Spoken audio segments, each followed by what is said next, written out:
Hello friends, हमारी आज की वीडियो में मंगोल एम्पायर और दिल्ली सल्तनत के दरमियान होने वाली जंगों पर बात होगी।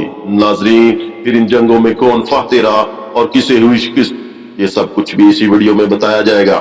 तो चलो नाजरीन, शुरू करते हैं आज की ये वीडियो। नाजरीन, वस्ती एशिया में मंगोल चुगताई खानियत के हुक्मरान दुआ ने 1306 से पहले ही हिंदुस्तान की तरफ मुतअद्दिद मुहिमें रवाना की थी। दिल्ली सल्तनत हिंदुस्तान के हुक्मरान अलाउद्दीन खिलजी ने इन हमलों के खिलाफ मुतअद्दिद इक़दाम उठाए थे। 1305 में अलाउद्दीन की अफवाज ने मंगोलों को एक जबरदस्त शिकस्त दी, जिसमें से तकरीबन 20,000 मंगोल हलाक हुए थे। इस शिकस्त का बदला लेने के लिए दुआ ने कोपैक की सरबराही में एक फौज हिंदुस्तान को भेजी। कोपैक ने एक बड़ी फौज के साथ दिल्ली सल्तनत पर हमला किया और रास्ते में मौजूद इलाकों से होते हुए दरिया रावी तक पड़ा। असामी के मुताबिक मंगोल फौज में 1 लाख फौजी शामिल थे, लेकिन बाद के नजदीक ये सिर्फ मुबालगा राई थी। नाजरीन, अलाउद्दीन खिलजी ने हमलावरों से लड़ने के लिए अपने जनरल मलक काफूर की सरबराही में एक फौज रवाना की।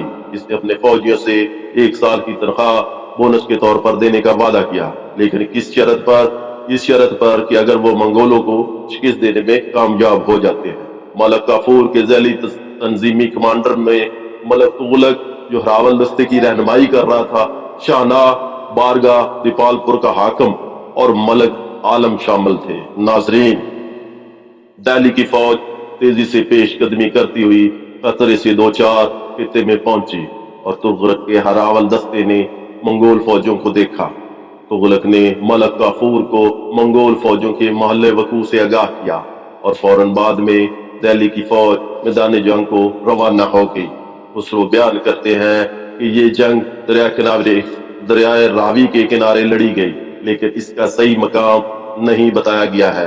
बर्नी ने इस जगह का नाम हैक्टर, जबकि असामी ने इस जगह का नाम हिंदली लिखा है। रिश्ता इसे नेलाब लिखता है। दोनों फौजें एक अरसे तक आमने सामने खड़ी रहीं। इनमें से कोई भी हमला शुरू करने के लिए तैयार नहीं था। आखिरकार कोपैक ने हमला किया और इसने मलक काफूर के सिपाहियों को बखेर दिया। ताहम मलक काफूर ने जल्दी अपने फौजियों को जमा किया और मंगोल फौज को पूरी तरह से उखाड़ फेंका। कोपैक को असीर कर लिया गया और जब वो दिल्ली के फौजियों के हाथों मारे जाने ही वाला था। नाजरीन, कोपैक के कुछ सिपाही मंगोल के दूसरे दस्ते फरार होने में कामयाब हो गए। इनकी सरबराही इकबाल मंद और ताईहू कर रहे थे और दिल्ली फौज ने इनका पीछा किया।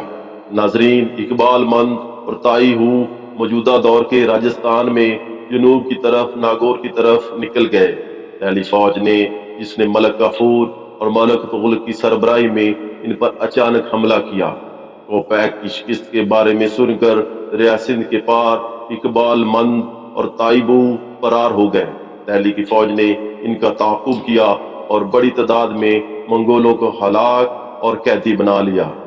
नाजरीन, दिलचस्प बात यह थी कि मंगोलों ने हिंदुस्तान पर कब्जा करने के बाद इसकी सरजमीन में आबाद होने का इरादा किया था। इसी वजह से वो अपनी खवातीन और बच्चों को भी साथ लेकर आए थे। दिल्ली सल्तनत की फौज ने इन खवातीन और बच्चों को शिकस्त खोरदा मंगोल फौजियों के साथ कैद किया और इन्हें दिल्ली ले गए।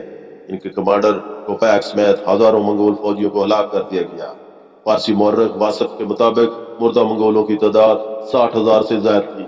वासफ का मजीद कहना है कि अलाउद्दीन खिलजी ने ओदियन गेट के सामने मंगोलों की खोपड़ियों से मीनार बनाने का हुक्म दिया ताकि आने वाली नस्लों को इंतबाह किया जा सके। ज़ियाउद्दीन बर्नी ने अपनी किताब तारीख़ फरोज शाही में, जो उन्होंने 1357 में लिखी थी, आज भी इस मीनार को उस किताब में देखा जा सकता है। नाजरीन, ये थी हमारी आज की वीडियो। उम्मीद है आपको पसंद आई होगी। अगर पसंद आई हो तो प्लीज लाइक भी कीजिएगा, शेयर भी कीजिएगा और मेरे चैनल को सब्सक्राइब भी कीजिएगा। बहुत शुक्रिया।